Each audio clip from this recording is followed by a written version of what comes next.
DCP પુત્ર માર્યો આપનું નામ શું? જગદીશ બાંગરનો. એ જ હા, એ પોતે જ. એ પોતે જ છે.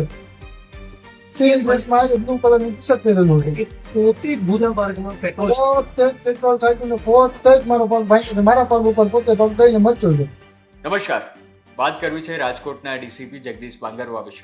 એક મેડિકલ રિપોર્ટ આવ્યો છે. આ મેડિકલ રિપોર્ટ જગદીશ બાંગરવા સામે લાગેલા આરોપને શું નિર્દોષ સાબિત કરવા માટેના છે તેની પર વાત કરવી છે. અત્યારે એક મેડિકલ રિપોર્ટ આવ્યો છે જે 28 તારીખનો છે, 12 વાગ્યાનો તેનો સમય છે અને કરવામાં આવ્યો હતો સુરેશ વડેચા.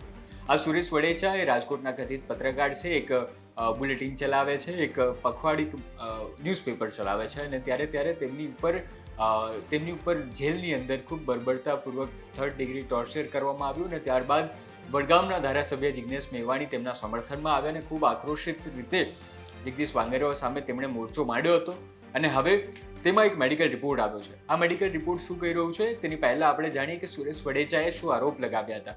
સુરેશ વડેચાએ તેવા આરોપ લગાવ્યા હતા. તેનો સૌથી મુખ્ય અને ગંભીર આરોપ એ હતો કે તેમને ગુદા માર્ગમાં જે છે તે પેટ્રોલ છાંટવામાં આવ્યું હતું. આ પેટ્રોલ છાંટવામાં આવ્યું હતું અને તેમની સાથે બીજી પણ ઘણા બધા તેમને પટ્ટા મારવામાં આવ્યા, 150 જેટલા પટ્ટા મારવામાં આવ્યા, તેમને લટકાવવામાં આવ્યા, તેમને ગળે ટૂંપો પણ આપવામાં આવ્યો હતો, ગળેથી ફાંસો આપવાની કોશિશ કરવામાં આવી તેવા પણ તેમના આરોપ છે. પગ તોડી નાખવામાં આવ્યો છે તે પણ આરોપ છે અને તે બધામાં સૌથી ગંભીર આરોપ જે અત્યારે ખૂબ ચર્ચાનો વિષય બન્યો હતો, તેમના ગુદા માર્ગમાં પેટ્રોલ છાંટવામાં આવ્યું હતું તે, અને તેની ઉપર અત્યારે મેડિકલ રિપોર્ટ આવ્યો છે. આ મેડિકલ રિપોર્ટ કેમ આવ્યો? કારણ કે રાજકોટ સિવિલ કોર્ટ જે છે તેમણે રાજકોટના ડીસીપી એટલે કે જગદીશ બાંગરવા સહિતના પીઆઈ, પીએસઆઈ સહિત 5 જેટલા પોલીસ અધિકારીઓ સામે તપાસના આદેશ આપ્યા હતા અને આ તપાસની અંદર 28 તારીખે 28 માર્ચે 12 વાગ્યાની આસપાસ સુરેશભાઈના મેડિકલ રિપોર્ટનો આ આપણી પાસે ઇમેજ આવી છે, ફોટો આવી છે, જેમાં એવું લખવામાં આવ્યું છે કે તેમના ગુદા માર્ગમાં અત્યાર સુધી કોઈ એવી ઇન્જરી દેખાવામાં આવી નથી રહી, રક્તસ્રાવ નથી થઈ રહ્યો. એટલે કે જો એવું કંઈ કરવામાં આવ્યું હોય તો તેમને રક્તસ્રાવ થઈ શકતો. એટલે કે આ ખૂબ જ મોટો અને મુખ્ય સબૂત બની રહેવાનો છે જગદીશ બાંગરવાના પોતાના પક્ષમાં કે તેમણે આવા કંઈ બર્બરતાપૂર્વકના 3rd ડિગ્રી ટોર્ચર કર્યા નથી. સાથે સાથે એવો પણ આરોપ લગાવવામાં આવી રહ્યો છે કે 23 તારીખે જ્યારે પત્રકાર, જે કથિત પત્રકાર અને કોળી સમાજના જે યુવક છે તેવા સુરેશભાઈ વડેચા જ્યારે દાખલ થયા હતા ત્યારે તેમની સાથે આવી રીતે બર્બરતા કરવામાં આવી હતી, તેમાં પેટ્રોલ નાખવામાં આવ્યું હતું તે વાત કરી નહોતી. એના કારણે તેમણે રિપોર્ટ જે છે તે નહોતો કરાવ્યો અને આખો મામલો અત્યારે ખૂબ મહત્વપૂર્ણ વળાંક લઈ રહ્યો છે કારણ કે એક તરફ જિગ્નેશ મેવાણી એવું કહી રહ્યા છે કે જો આ આરોપો ખોટા સાબિત થાય તો હું મારું ધારાસભ્ય પદ પણ છોડી દઈશ અને ખૂબ જ આક્રમકતાથી ડીસીપી આઈપીએસ જે છે અધિકારી, ખૂબ મોટા લેવલના અધિકારી છે, તેમની સામે મોરચો માંડ્યો છે.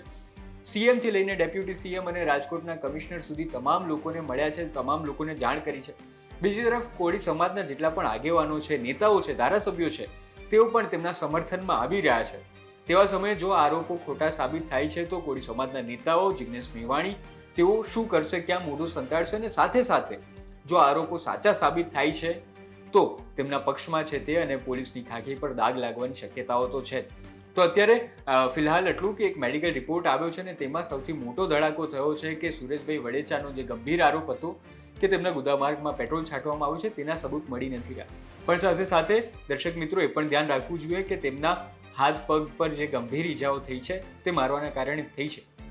ખેર, અત્યારે તો આ આખા મામલે હજી તપાસ ચાલી રહી છે. હજી નવા તથ્યો અને સત્યો આપણી સામે આવતા રહેશે, અમે તમને જણાવતા રહીશું. ધન્યવાદ.